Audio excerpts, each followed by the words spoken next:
하나님의 말씀은 마태복음 18장 21절로 35절의 말씀입니다. 그때 베드로가 나와 이르되 주여 형제가 내게 죄를 범하면 몇 번이나 용서하여 주리이까 7번까지 하오리이까 예수께서 이르시되 내게 이르노니 7번뿐 아니라 7번을 70번까지라도 할지니라. 그러므로 천국은 그 종들과 결산하려 하던 어떤 임금과 같으니 결산할 때 10,000달란트 빚진 자 하나를 데려오매 갚을 것이 없는지라. 주인이 명하여 그 몸과 아내와 자식들과 모든 소유를 다 팔아 갚게 하라 하니 그 종이 엎드려 절하며 이르되 내게 참으소서 다 갚으리이다 하거늘 그 종의 주인이 불쌍히 여겨 놓아 보내며 그 빚을 탕감하여 주었더니 그 종이 나가서 자기에게 100데나리온 빚진 동료 한 사람을 만나 붙들어 목을 잡고 이르되 빚을 갚으라 하매 그 동료가 엎드려 간구하여 이르되 나에게 참아주소서 갚으리이다 하되 허락하지 아니하고 이에 가서 그가 빚을 갚도록 옥에 가두거늘 그 동료들이 그것을 보고 몹시 딱하게 여겨 주인에게 가서 그 일을 다 알리니 이에 주인이 그를 불러다가 말하되 악한 종아 내가 빌기에 내가 내 빚을 전부 탕감하여 주었거늘 내가 너를 불쌍히 여김과 같이 너도 내 동료를 불쌍히 여김이 마땅하지 아니하냐 하고 주인이 노하여 그 빚을 다 갚도록 그를 옥졸들에게 넘기니라. 너희가 각각 마음으로부터 형제를 용서하지 아니하면 나의 하늘 아버지께서도 너희에게 이와 같이 하시리라. 오늘 우리에게 주신 하나님의 말씀입니다. 성도 여러분, 오늘도 하나님 은혜로 우리가 새날을 맞았습니다. 오늘도 평안하고 행복하고 건강하고 안전한 날이 되시기를 축원합니다. 마태복음 18장의 가장 후비 부분을 읽었는데요. 여러분, 마태복음 18장의 구조는 이렇습니다. 먼저 1절부터 14절이 첫 번째 단락인데 천국에서 누가 큰 자냐 하는 논쟁이 벌어졌는데 그때 예수님께서는 어린아이와 같이 자기를 낮추는 자, 그가 큰 자라는 것을 말씀하세요. 마태복음 18장 4절 먼저 보세요. 그러므로 누구든지 이 어린아이와 같이 자기를 낮추는 사람이 천국에서 큰 자니라. 우리는 낮추면 내려가면 작은 자 되는 줄 아는데 예수님 말씀은 오히려 낮추고 내려가는 사람이 큰 자라는 것을 말씀하시는 내용입니다. 그리고 두 번째 단락은 15절부터 20절인데 형제가 죄를 범했을 때 그 죄를 범한 형제를 어떻게 대응해야 되는가 하는 내용의 말씀이고요. 그리고 세 번째 단락이 오늘 본문으로 택해서 읽은 21절부터 35절의 말씀인데 잘못한 사람에 대한 용서에 대한 말씀인데 그런데 예수님께서 이 말씀의 내용을 설명하시기 위해서 용서할 줄 모르는 종의 비유를 가지고 이 말씀을 주셨습니다. 여러분, 오늘 말씀을 읽으면서 이제 생각해 봅니다. 우리는 왜 다른 사람을 용서해야 될까요? 여러분에게 질문합니다. 여러분, 용서가 쉽습니까? 어렵습니까? 여러분, 쉬운 용서는 용서가 아니에요. 용서는 어렵습니다. 정말 어렵습니다. 그럼에도 불구하고 우리는 왜 용서하면서 살아야 할까요? 오늘날 이 시대의 그리스도인들을 보고 이 시대의 교회들을 보면요. 용서가 사라진 공동체, 관용이 없는 공동체, 그렇게 됐어요. 어쩌면 세상에 예수를 안 믿는 사람들보다도 더 용서가 없고 더 관용이 없는 그런 공동체가 돼가고 있는 것은 아닌지 돌아볼 때 참 안타깝습니다. 그래서 오늘이 바로 용서가 필요한 시대가 되겠다. 그렇게 말씀을 드리고 싶어요. 왜 그러냐? 왜 우리는 용서하는 백성으로 살아야 되느냐? 오늘 성경이 말씀해 주시는 것들이 있어요. 첫 번째, 여러분, 그리스도인은 원래 죄인이었으나 하나님께 용서를 받은 사람들이기 때문에 용서하는 삶을 살아야 돼요. 우리 장로교 교리의 가장 핵심을 이루는 것 중에 하나가 전적인 타락 그리고 전적인 은혜라는 교리가 있어요. 이게 어떤 내용이냐면 우리 인간은 자기의 죄로 인해서 전적으로 타락한 존재예요. 스스로 의로워진다든지 스스로 구원을 받을 수 있는 능력을 상실한 존재예요. 그런데 그렇게 전적으로 타락한 존재가 어떻게 구원을 받을 수 있느냐?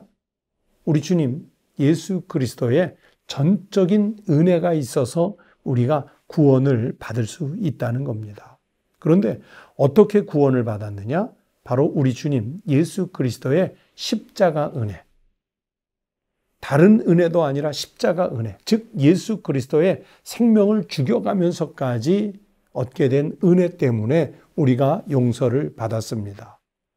그래서 오늘 이 본문 말씀의 비유에다가 빗댄다면 바로 우리가 1만 달란트 빚진 자예요. 내가 가지고 있는 모든 것을 팔아도 희생해도 내려놓아도 갚을 수 없는 빚을 진 1만 달란트 빚진 자와 같은 존재였어요. 이런 내용에 대해서 사도 바울은 디모데전서 1장 15절에서 자기가 죄인 중에 괴수, 죄인 중에 자기가 두목이라고 말씀하시지 않습니까? 그랬는데 죄인 중에 괴수였던 우리가 1만 달란트 빚진 자와 같았던 우리가 예수 그리스도의 십자가를 통해 용서를 받았잖아요. 구원을 받았잖아요. 그러므로 그 용서를 경험한 우리가 타인의 죄를 용서해 주어야 합니다. 우리가 잘 아는 대로 손양원 목사님은 자기의 두 아들, 동인, 동신 두 아들을 총살로 살해한 그 다른 청년을, 그 청년을 자기의 양자로 입양하시지 않습니까? 우리 아이들이 나가서 누구에겐가 한 대 맞고 와도 우리 자식 때린 그 하나 용서가 안 되는 게 부모의 마음인데 목사님은 자기의 아들들을 총으로 죽인 그 아들을 양자로 삼아서 오히려 양육을 합니다. 정말 우리 같은 범상한 사람들로서는 해낼 수 없는 길이지만 그러나 또 한편으로 생각하면 주님의 전적인 용서의 은혜를 체험한 우리이기 때문에 그렇게 하고자 하는 노력, 하고자 하는 마음을 먹고 살아야 합니다. 또 두 번째는요, 남을 용서하지 못하면 주님도 우리를 용서하실 수 있는 근거가 없어지는 거예요. 여러분, 이 1만 달란트 빚진 자가 자기 빚 탕감받은 다음에 나가서 자기에게 작은 빚진 동료를 용서하지 못하죠. 그것 때문에 다시 임금에게 붙잡혀 들어와 엄청난 징벌을 받게 됩니다. 예수님께서 마태복음 6장 14절 15절에서 이렇게 말씀하셨어요. 너희가 사람의 잘못을 용서하면 너희 하늘아버지께서도 너희 잘못을 용서하시려니와. 우리가 다른 사람의 죄를 용서하면 우리 잘못을 용서하시려니와, 반대로 너희가 사람의 잘못을 용서하지 아니하면 너희 아버지께서도 너희 잘못을 용서하지 아니하시리라. 우리가 타인의 죄를, 잘못을 용서해 주지 않으면 우리의 죄의 용서도 없다는 말씀이에요. 바로 이 1만 달란트 빚진 자가 큰 빚 탕감받고도 자기에게 작은 빚진 동료를 용서하지 못해서 결국은 징계를 받지 않습니까? 그러므로 우리가 주님의 그 십자가 은혜로 극적인 용서를 경험했다면 나에게 행한 다른 사람들의 작은 잘못은 충분히 용서할 수 있는 신앙의 넉넉함, 신앙의 관용성, 용서하는 마음을 갖고 살아야 할 줄로 믿습니다. 끝으로 세 번째, 우리가 왜 또 용서를 해야 되느냐? 왜 용서가 필요하냐면요. 여러분, 우리가 그리스도를 닮아가는 길이 여기에 있기 때문에 그렇습니다. 우리는 용서를 통해서 우리 주님 예수 그리스도를 닮아갈 수 있습니다. 예수님은 공생의 사역 중에도요, 요한복음 8장 1절부터 11절에 보면 간음하다가 현장에서 잡혀온 여인을 용서해 주시잖아요. 누가복음 23장 43절에 보면 예수님 옆에 함께 십자가에 달린 그 강도도 주님도 십자가에서 고통스러우면서도 용서해 주시잖아요. 그리고 예수님은 자신이 십자가에 달리신 상태로도 자기를 십자가에 매단 사람들, 아버지여 저들의 죄를 사하옵소서. 자기들이 하는 것을 알지 못합니다. 그러면서 그 무지한 그 군중들을, 바리새인들, 서기관들을 용서해 주시라고 아버지께 간구하시지 않습니까? 바로 주님의 모습이지요. 그래서 우리가 어떻게 그리스도를 닮아갈 수 있겠습니까? 물질로 닮아가겠어요? 우리가 지식을 습득해서 주님을 닮겠습니까? 성경을 수십 번, 수백 번 읽어서 달달 외우면 그리스도를 닮아갈까요? 아닙니다. 우리는 삶의 자리에서 용서를 통해서 예수 그리스도를 닮아가는 것입니다. 성도 여러분, 우리 마음속에 우리의 마음을 아프게 하고 우리로 하여금 분노의 감정을 일으키고 우리로 하여금 정말 사람에 대한 그 거리두기를 만드는 그런 아픔을 겪었던 일들이 있을 겁니다. 그랬을 때에 용서를 통해서 주님의 사랑을 배우고 용서를 통해서 주님을 닮아갈 수 있는 우리 믿음의 성도들이 되시기를 바랍니다. 오늘 하루도 바로 이 말씀 가운데, 이 은혜 가운데 사셔서 그 용서를 경험한 사람의 마음이 얼마나 평안하고 행복하고 즐거운지 체험하면서 살아가는 축복의 날이 되시기를 주의 이름으로 축원합니다. 기도하겠습니다. 하나님 아버지 감사합니다.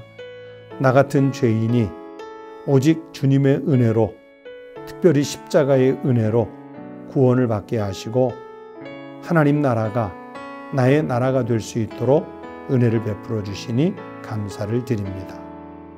우리는 바로 내가 1만 달란트 빚진 자임에도 불구하고 나에게 작은 빚진 자를 용서하지 못했던 그런 어리석은 마음이 있습니다. 주님, 바로 이런 관용 없는 우리의 죄를 회개하오니 용서하여 주시옵시고 주님으로부터 십자가 은혜를 받은 이답게 우리도 나아가서 타인을, 남을 용서하는 일에 먼저 앞장설 수 있는 하나님의 종들이 되게 하여 주시옵소서.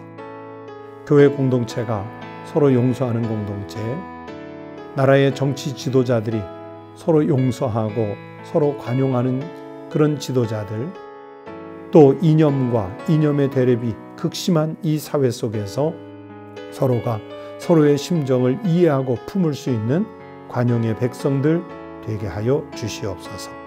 그래서 이 땅에 하나님의 나라가 조금이라도 이루어지는 역사의 주인공들이 되게 하여 주시옵소서. 하나님 앞에 새벽을 깨워 기도하는 성도들의 기도 소리가 있사오니 하나님, 우리의 기도가 향내나는 향연이 되어 하나님 보좌에 닿게 하시고 주님 보시고 들으시고 연락하여 주셔서 가장 적절한 것으로 우리에게 응답하여 주시는 복이 있게 하여 주시옵소서. 오늘 하루의 일과도 주님이 친히 우리를, 그리고 우리의 나라와 우리 민족을 통치하여 주시옵소서. 예수님의 이름으로 간절히 기도드리옵나이다. 아멘. 여러분, 오늘 성경 말씀을 생각하시면서 첫 번째 기도하실 제목은 내가 용서하지 못했던 사람들, 그 사람들을 좀 떠올려 보십시오.